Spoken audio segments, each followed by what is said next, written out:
Welcome, dear listeners, to Whispers of the Night, where the night's shadows whisper, secrets long buried. Tonight, we invite you into the grand halls of Harrove Hall, a bastion of elegance now stained by treachery. Written as an homage, and in the style of Agatha Christie, the dinner party murder draws you into a world where a storm rages outside, but the true tempest brews within. A dining table set for deceit, where every glance hides a motive. Hercule Poirot, that maestro of the little gray cells, stands ready to pierce the veil of deception. But before we step into this labyrinth of intrigue, I must ask a small favor. If these stories of mystery stir your curiosity, consider subscribing to our Whispers of the Night Circle, and dropping a comment below to share where in the world you're listening from tonight. Now settle in, dim the lights, and let the shadows speak. Chapter 1. The Gathering Storm.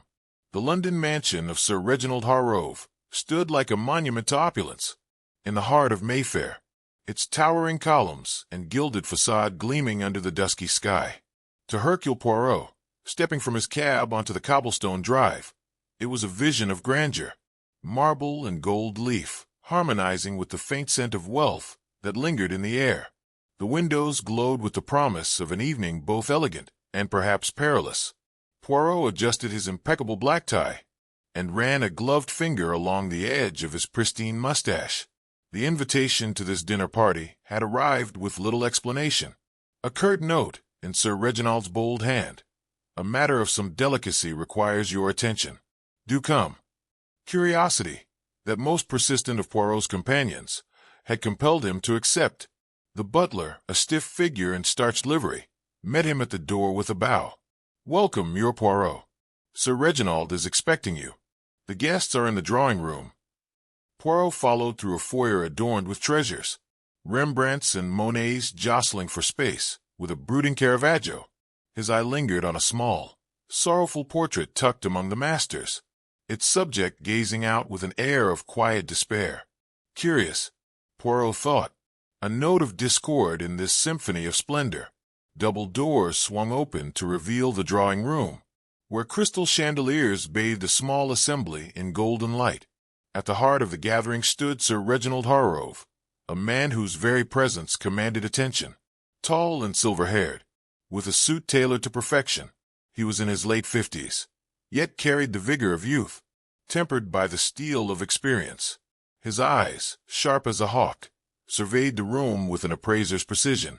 "Ah, Poirot!" Sir Reginald's voice cut through the murmur of conversation as he strode forward. "You honor us. I hope London's fog didn't dull your little gray cells." Poirot smiled, appreciating the jest. "Not at all, mon ami, the fog. It sharpens the mind, n'est-ce pas?" Sir Reginald's smile was thin, a flicker that failed to warm his gaze. "Art is my lifeblood, Poirot, and my trade. Come, let me introduce." Poirot to his right, Charles to his left. Finch sat opposite, his eyes flickering over the company. Miss Blake, beside him, set her napkin with care, her pencil, now, discreetly tucked away. Lady Beatrice and Marlowe occupied the table's far end, their silence louder than words. The first course arrived, a delicate soup, and Poirot settled back, his little gray cells humming. Something brews here, he thought. But what?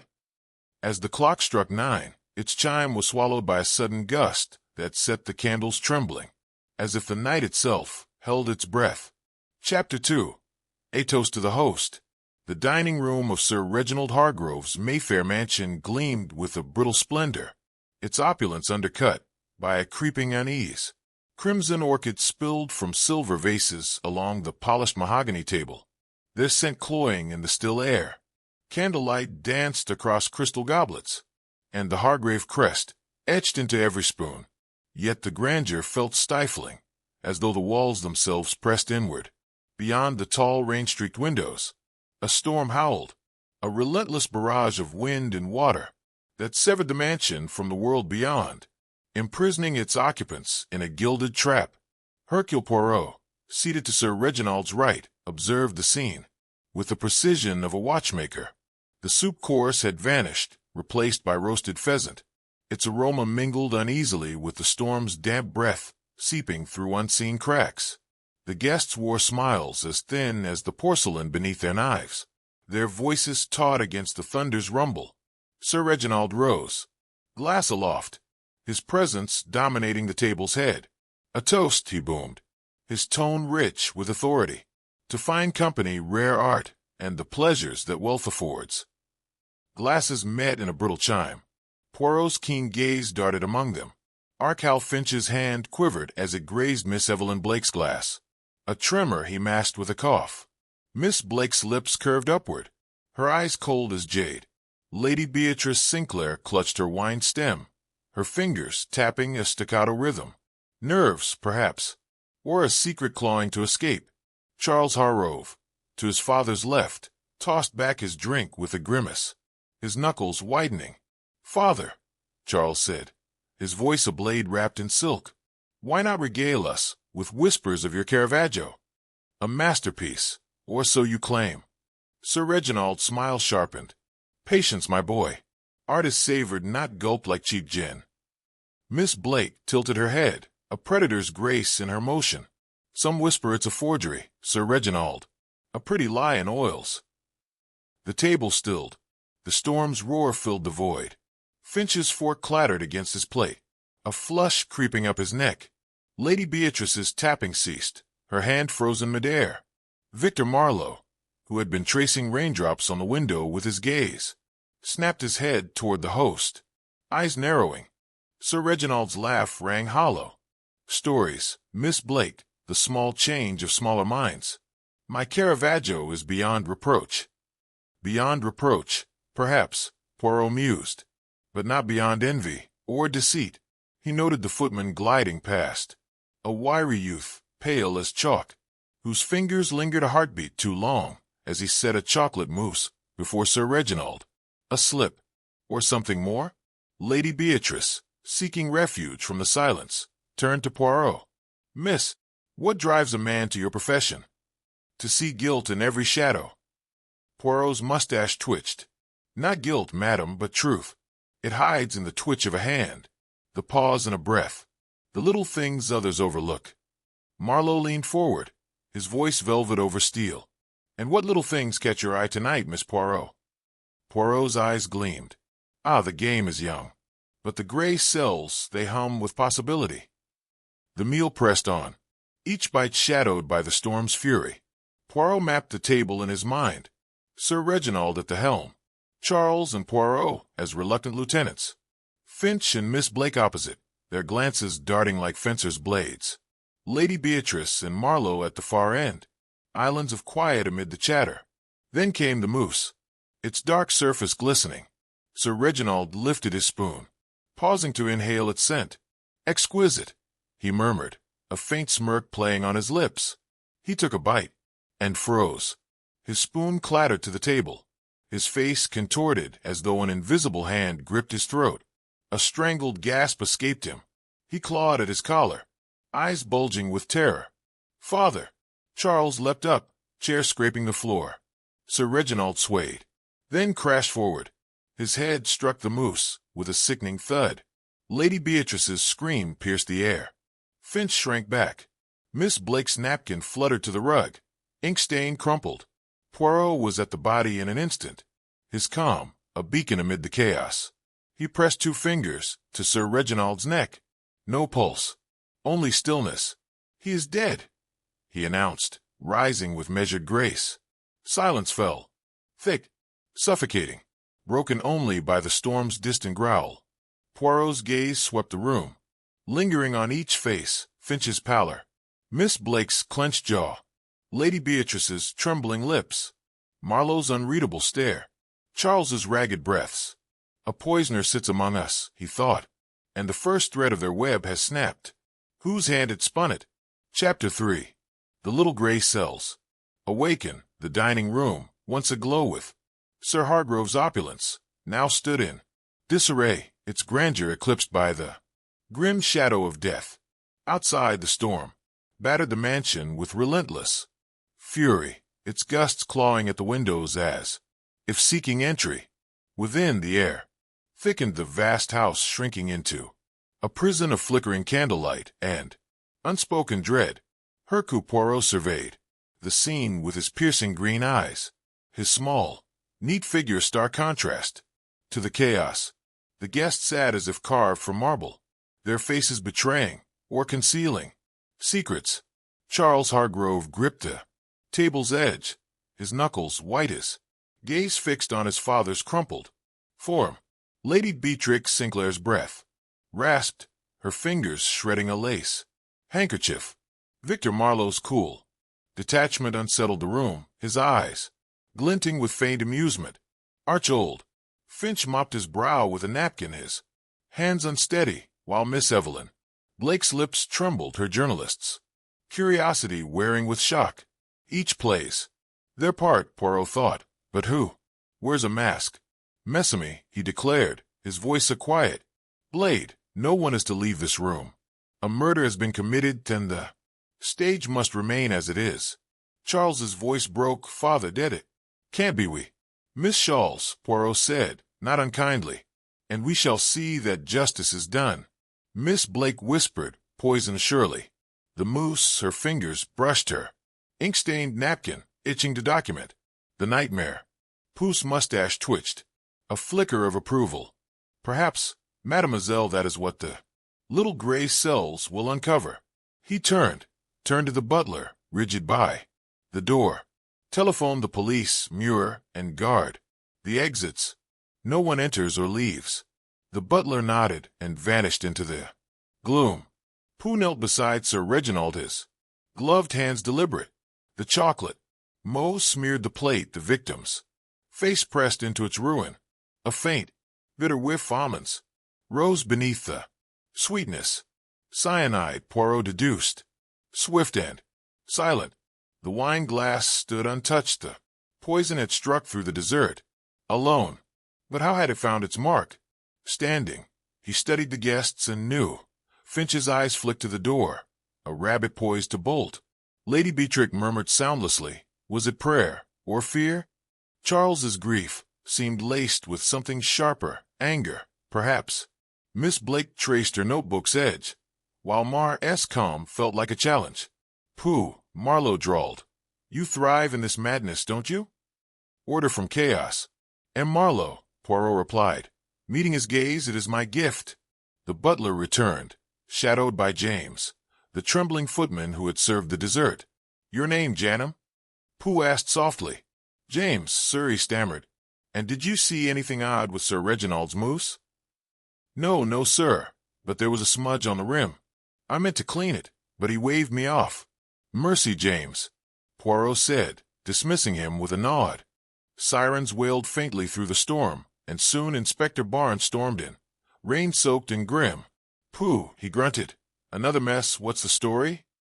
Cyanide, Inspector, Poirot said, gesturing to the body, in the desert, I suspect. Barnes scowled at the corpse. Nasty. These the suspects and witnesses. Poirot murmured, all had the chance. Statements then, Barnes barked. Poirot, untangle this. I trust your nose for it. Poirot bowed slightly. The little GRY cells are at work. As Barnes took charge, Poirot drifted to the sideboard. Where the untouched desserts gleamed, a silver spoon caught his eye. Misaligned, its bowl faintly stained. Intriguing, he thought, pocketing it discreetly. A slip or a lure? He approached Miss Blake, who scribbled furtively. What do you see, mademoiselle? She flinched. Details. Muir, it's my craft. And what details stand out? He pressed gently. The smudge on Sir Reginald's plate, unique, and Mr. Finch. He watched James like a hawk during the dessert. Watch, you say? Pooh's eyes gleamed with what air? Eager. She breathed, too eager. A thread. Poirot mused. You have a sharp eye, mademoiselle. As Barnes questioned the guests, Poirot stepped into the corridor, drawn by a rustle, a whisper of movement. A shadow flitted around the corner, gone in an instant. His lips curved faintly. Someone flees, he thought, but from what, or to what? The storm rumbled, and Poirot lingered, the puzzle tightening in his mind. The trap is set, he reflected, and the quarry will not escape. Chapter 4. The first interviews. The dining room, once aglow with Sir Reginald Hargrove's opulence, now crouched beneath a pall of death. Beyond the rain-lashed windows, the The storm raged, a ceaseless dirge of wind that clawed at the panes and rattled the soul of the old house. Inside, the air thickened with unspoken accusations, the candlelight guttering fitfully, casting shadows that writhed like specters across the guests' taut faces. Inspector Barnes issued clipped commands, his men a flurry of motion. But Hercule Poirot stood apart, his calm a beacon in the tempest, his keen eyes fixed on Charles Hargrove, whose pallor and twitching fingers bespoke a man wrestling with more than grief. "M'shall Charles," Poirot said, his voice a silken thread against the storm's snarl. "Shall we step into the drawing-room? A quieter place, I think, for the little gray cells to work." Charles gave a curt nod, his boots scuffing the parquet as he followed. The drawing-room offered a fragile reprieve, velvet drapes muting the rain's drumbeat, the hearth's embers hissing their last, but the night's dread clung like damp. Poirot sank into a chair, his compact frame radiating stillness. "Your father, M. Charles," he began, his tone as mild as a summer breeze. "He was a man of great force, one who shaped the lives around him, perhaps not always gently." Charles prowled before the fire, his shadow a restless giant on the wall. "Force? Huh. A dictator, more like. He gripped us all, me especially, with a fist of iron and a balance sheet. Every shilling accounted for, every failure tallied." Poirot tilted his head, a gleam in his eye. "The balance sheet, you say? Money, then, was a frequent visitor to your quarrels." Charles froze, his jaw tightening. "What are you getting at, Poirot?" His laugh cracked like thin ice. "Yes, we argued over funds. He kept me on a leash, and I've stumbled. Debts, bad choices. But poison? I'd sooner starve than stoop to that." Poirot's voice remained soft, yet it probed like a stiletto. "And yet, you sat at his elbow, close enough to slip a little something onto his plate, perhaps a trifle, unnoticed amid the clatter." Charles's hands balled into fists, veins stark against the skin. "I cared for him, damn it. Despite everything. We fought, Lord, how we fought, but I'd not harm him. I'd sooner carve out my own heart." Poirot noted the quiver in Charles's voice, the wild flick of his eyes toward the door. Guilt? Or the panic of a man ensnared? He wondered. "A small thing, Charles," he added lightly. "The dessert course, did it pass without incident?" Charles scrubbed a hand across his face. "Funny you ask, father's mousse came late. James, that oaf of a footman, fumbled a spoon, dropped it right by the table. I barely noticed, too busy stewing." "Most interesting," Poirot murmured, rising with a nod.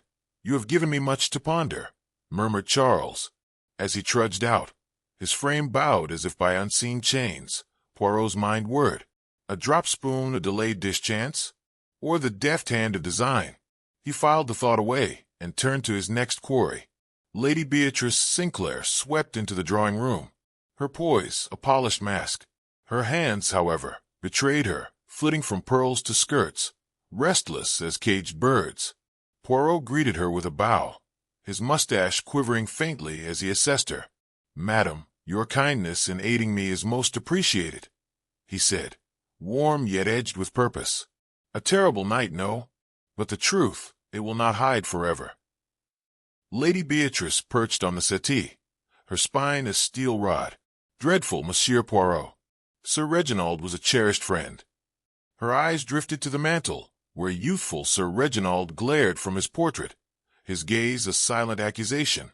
Poirot traced her look. "A friend to you, and to his late wife Clara, I believe?" Her fingers tightened on her pearls, the strand clicking softly.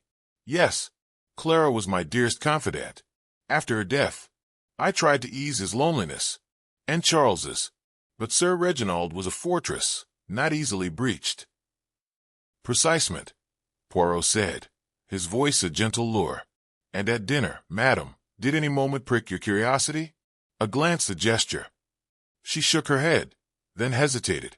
Her lips parted. "Well, there was something odd. Mr. Finch."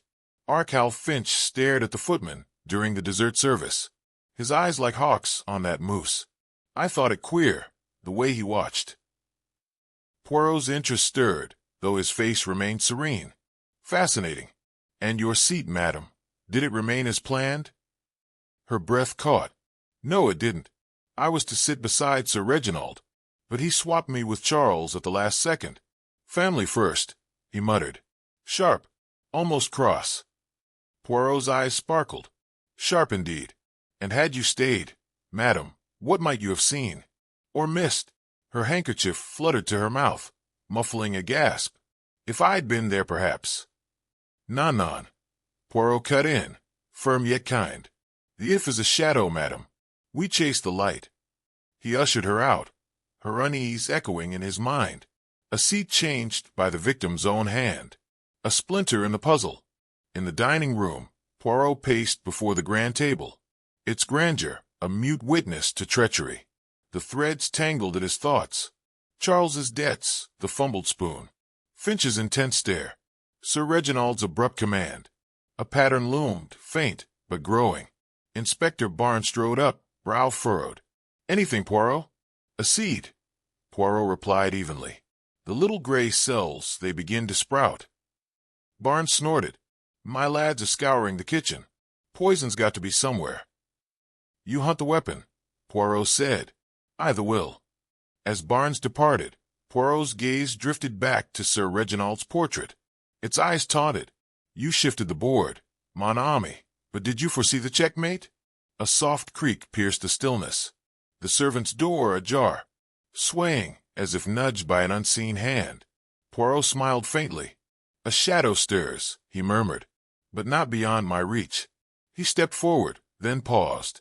His eye caught a glint beneath a crumpled napkin. A silver dessert spoon, its bowl smudged with a dark, sticky trace. Poirot's brow arched. A clue, or a cunning feint. The game, he knew, was only beginning. Chapter 5 Secrets and Suspicions. The library of Sir Reginald Hargrove's mansion stood as a silent sentinel of secrets, its high shelves groaning under the weight of leather-bound volumes, their spines faded by time. A crackling fire cast flickering shadows across the room, its warmth battling the chill seeping through the storm-battered windows.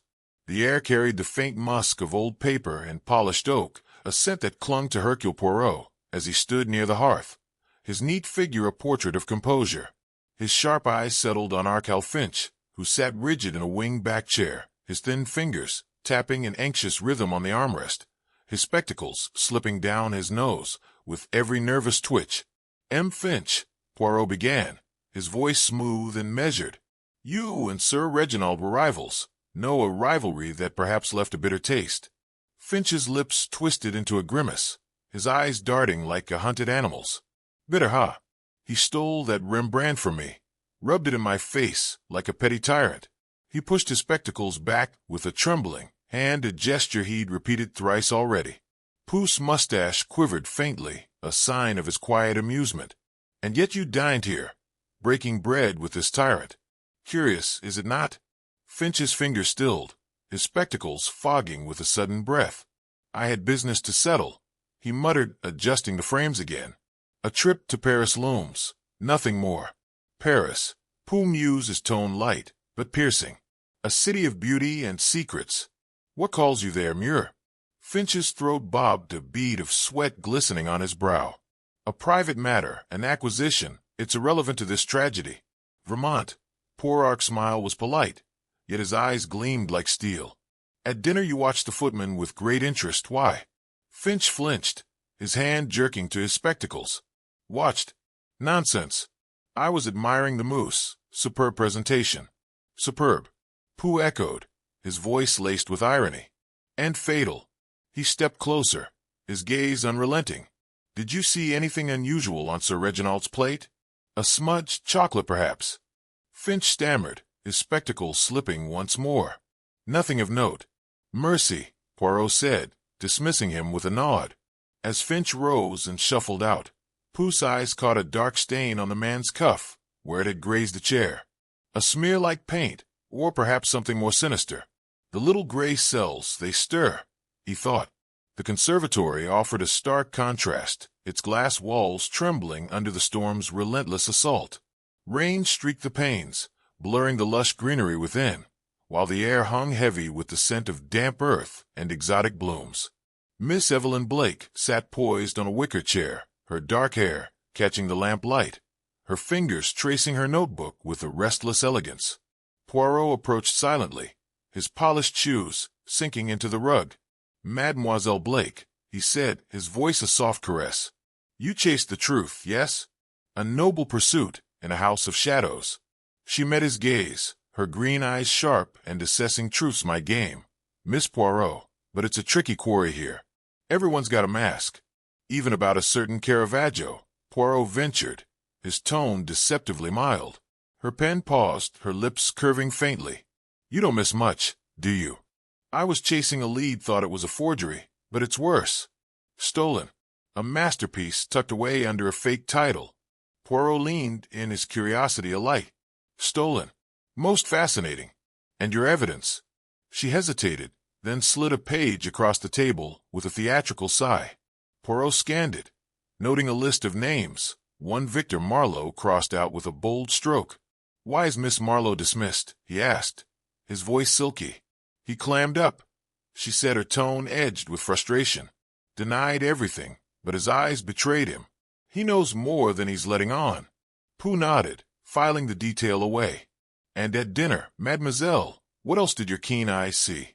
She tapped her pen against her chin.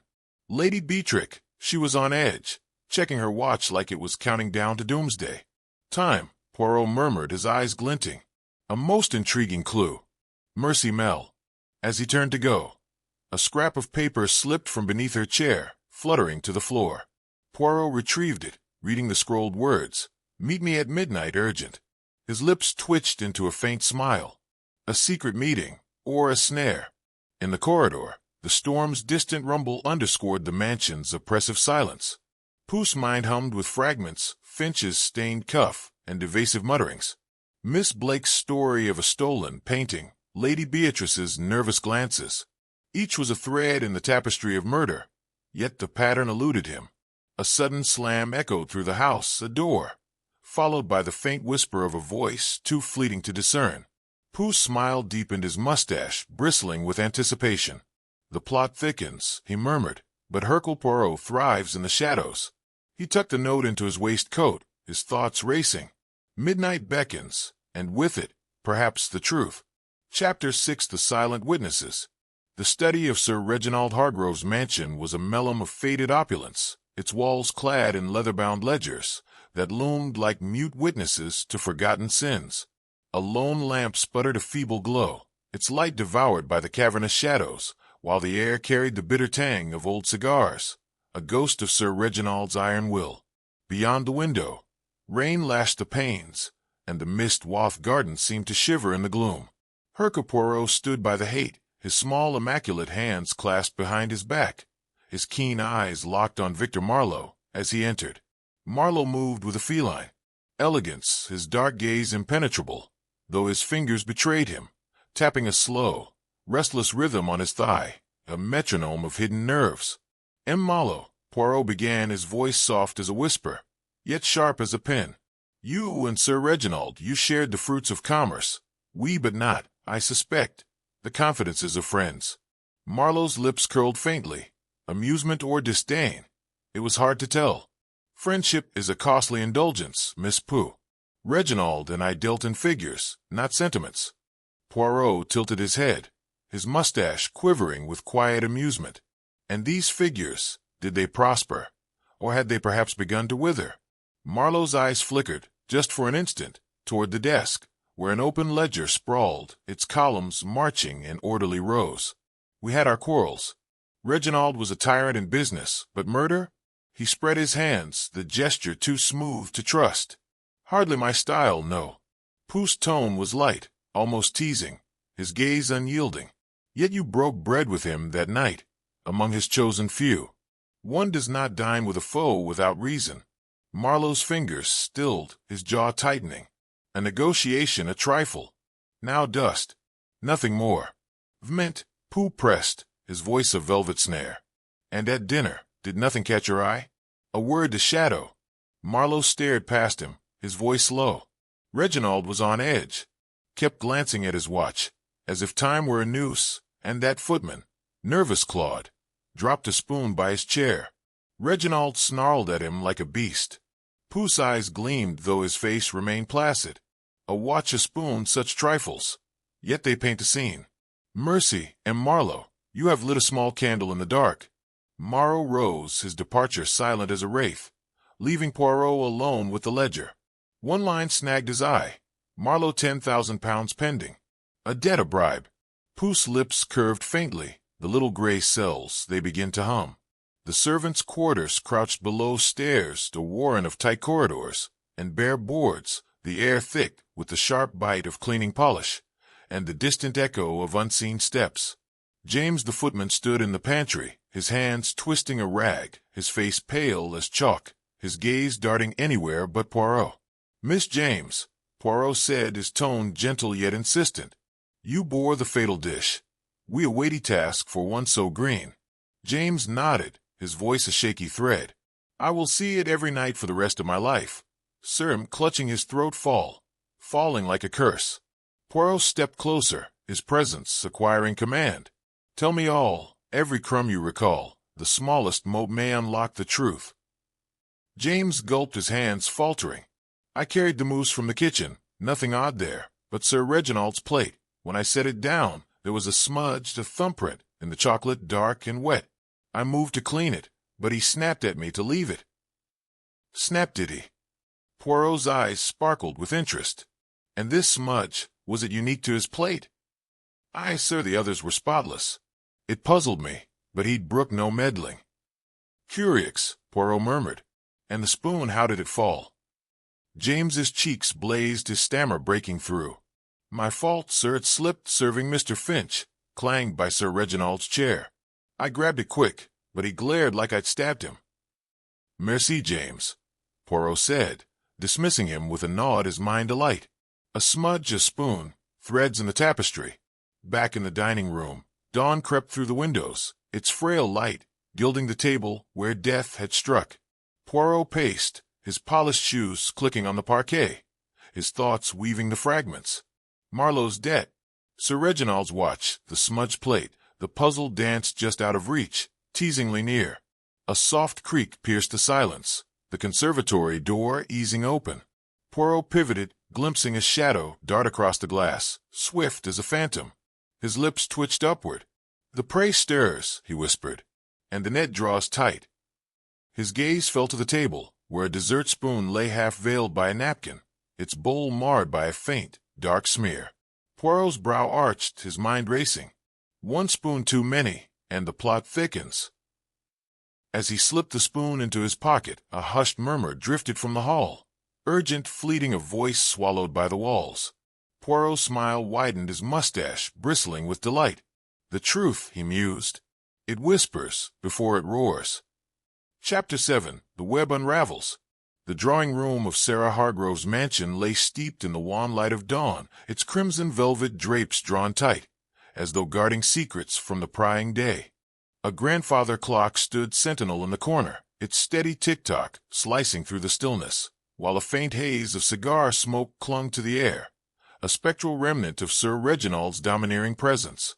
The fire in the hearth guttered low, casting long, restless shadows across the faces of the assembled suspects. Charles Hargrove, his jaw-rigid eyes flickering with a storm of grief and defiance. Lady Beatrice Sinclair, her gloved fingers strangling her pearls. Hercule Finch, perpetually adjusting his slipping spectacles with trembling hands. Miss Evelyn Blake, her journalist's composure cracking at the seams. Victor Marlowe, his dark eyes impenetrable. And James the footman, wringing a rag as though it might absolve his pallor. Hercule Poirot stood before the hearth, his diminutive frame a picture of poise, his mustache waxed to perfection, his green eyes glinting with the quiet triumph of revelation. He clasped his hands behind his back, surveying the room with the air of a maestro about to conduct his final symphony. "Mess Amos," he began, his voice soft, yet piercing, "we stand at the denouement of a most tragic affair. Sir Reginald Hargrove did not merely die, he was dispatched with a cunning that bespeaks envy, greed, and the shadowed depths of the soul." The clock's ticking swelled a relentless pulse. Charles's fists balled at his sides. Lady Beatrice's pearls clicked faintly. Finch's spectacles teetered precariously on his nose. Poirot's gaze swept the assembly, pausing on each face, as though peeling back their masks. Let us set the scene. The dining table, where Sir Reginald, in a moment of caprice, insisted Charles take the seat beside him, displacing Lady Beatrice. A trifle, you think? Charles's voice was taut to wire about to snap. He said, "Family first." It struck me as odd. He was never one for sentiment. "Precisement," Poirot replied, a faint smile curling his lips. A small gesture, yet it preserved Lady Beatrice from a fatal taste. For the poison, cyanide, swift and silent, was not in the mousse, but upon the spoon. A collective intake of breath rippled through the room. Finch's spectacles clattered to the carpet. James's rag twisted into a tight knot. Poirot produced the dessert spoon, its silver bowl marred by a faint, sinister stain. This spoon, coated with death, was placed at Sir Reginald's setting by the murderer, ensuring he alone would partake of its venom. Inspector Barnes, looming by the door, furrowed his brow. But how was it tainted, and who could have swapped it unnoticed? Poirot's eyes danced with delight. "Ah, Inspector, that is where the little gray cells perform their magic. Observe the clues, the smudge on Sir Reginald's plate, the fallen spoon, and the movements of those present." He turned to James, whose face blanched to the hue of chalk. "Miss James, you remarked upon a smudge, a thumbprint in the chocolate. You thought it was chocolate, but it was no chocolate. It was the mark of a glove, steeped in poison." James sputtered. I didn't." "You did not," Poirot said, with a gentle nod.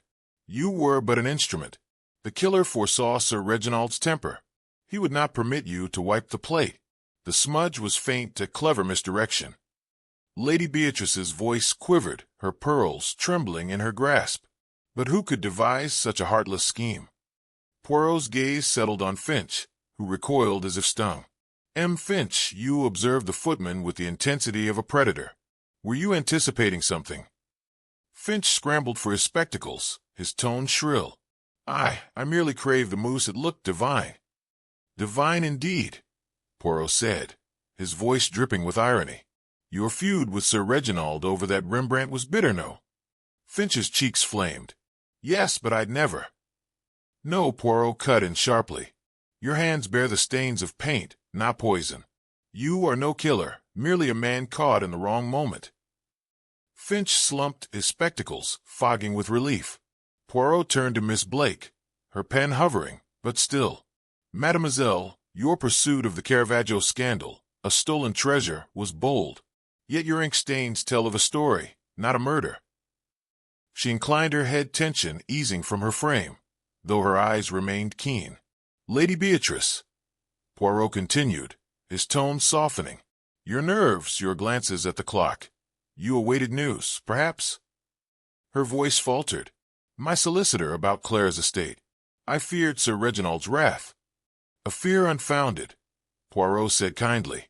"Your soul is not that of a poisoner." He paused, his eyes locking onto Victor Marlowe, who returned the stare with glacial calm. "Mr. Marlowe, your dealings with Sir Reginald, a debt of £10,000, were strained." Marlowe's lips twitched. "Debts are paid with gold, not cyanide. I had no cause to kill him." "Vraiment," Poirot conceded. "Your quarrel was heated, but not the seed of this crime." Charles Hargrove leapt up, his voice a roar of anguish. "Then who, Poirot? Who murdered my father?" Poirot's expression grew grave, his voice steady as steel. "The one who stood to gain all and lose all. The one who foresaw the seating shift, who hovered by the sideboard, who knew the spoon would fall." All eyes swiveled to Charles, whose face drained of blood. "Me? You accuse me?" "Yes," Poirot said, unrelenting. "It was you." A stunned hush blanketed the room, broken only by Lady Beatrice's faint, choked sob. Poirot pressed forward, his words cutting like a blade. "You planted the notion of family first in your father's mind, knowing it would place you beside him. You tainted the spoon at the sideboard, then engineered the footman's mishap to replace it with the lethal one." James's eyes widened in horror. "The spoon, I dropped it because someone bumped me. I thought it an accident." "No," Poirot said, his gaze fixed on Charles. "It was intent. You jostled James then, under pretense of aid, slipped the poisoned spoon into place. Charles's face twisted, fury and terror clashing in his eyes. "This is madness, you've no evidence." "Au contraire," Poirot replied, drawing a small vial from his waistcoat. "In your haste, you left this in the conservatory." A vial of cyanide, its cap ajar. Charles lunged, but Inspector Barnes's men seized him, wrestling his arms behind his back. "Why?" Lady Beatrice whispered, tears glistening on her cheeks. "He was your father." Charles's laugh was jagged, his eyes wild. "Father? He was a despot, hoarding his fortune, ridiculing my debts, poised to disinherit me. I had to act." Poirot shook his head, sorrow etching his features. "There's always a choice, monsieur. Yours has woven your own noose." As Charles was hauled away, his shouts ringing through the hall, a heavy silence fell. Inspector Barnes clapped Poirot on the shoulder. "Masterful, Poirot, but how did you pierce the veil?" Poirot's smile was modest, his eyes aglow. "The little gray cells, Inspector. They discern what others miss. The spoon, the seeding, the smudge, all threads in a tapestry of deceit. Hercule Poirot merely follows them, to their end." He turned to the window, where dawn's first light pierced the gloom. Yet it is not the triumph that lingers, but the pity. A son, undone by the very grief he decried. Chapter 8. The Final Thread. The Hargrove mansion stood in hushed stillness, the storm's fury now a distant memory. Dawn's first light slipped through the tall windows, casting a pale, golden glow across the dining room. The air carried the faint scent of rain-soaked earth, and beyond the panes, a solitary bird trilled, a fragile note of peace after the night's chaos. Hercule Poirot lingered by the grand table, his gloved finger tracing the edge of a wilting orchid, its petal drooping like a mourner's veil. He gazed at the empty chairs, each a silent witness to the tragedy that had unfolded. A family fractured, he mused, not by fate, but by the quiet poison of greed. His thoughts drifted to Charles Hargrove, now in custody, his future as shattered as the life he had taken. "Ah, mon ami," Poirot reflected. "What might have been, had you chosen differently?"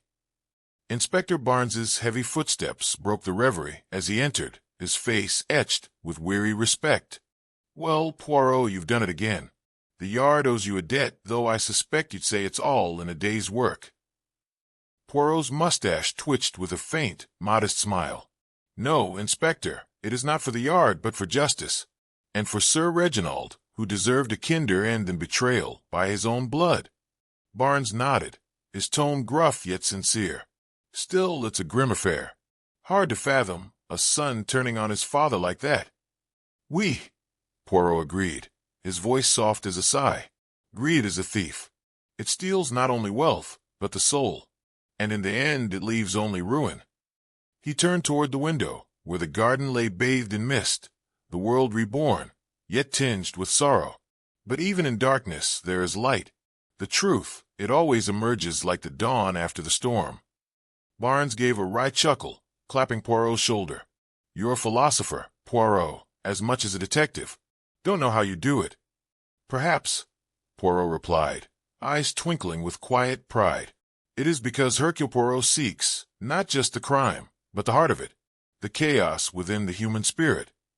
As Barnes took his leave, Poirot remained, his gaze drawn to the portrait of Sir Reginald above the mantel. The stern eye seemed softer now, as if at peace. "Adieu, mon ami," Poirot thought. "Your story is told, and justice is served." With a final, respectful nod, he turned and left the room, his polished shoes clicking soft on the parquet, fading into the stillness of the new day. As the storm subsides over Hargrove Hall, the masks fall, and the truth emerges from the shadows. The dinner party murder leaves us with a chilling lesson. Deceit can tarnish even the finest silver. If this narrative has lingered in your thoughts, dear listeners, consider lending your support to Whispers of the Night. Subscribing to this channel unlocks a trove of rewards, badges of distinction, early access to our narratives, 2 extra stories each month, and a quarterly illustrated collection of our most haunting stories. For a one-time gesture, you can fuel our midnight musings through Buy Me a Coffee. Every contribution keeps the lantern burning. Links in the description. Before you depart, Share your insights in the comments. Did you pierce the mystery before Poirot? Until we meet again beneath the cloak of night, stay curious and keep your senses keen. Farewell.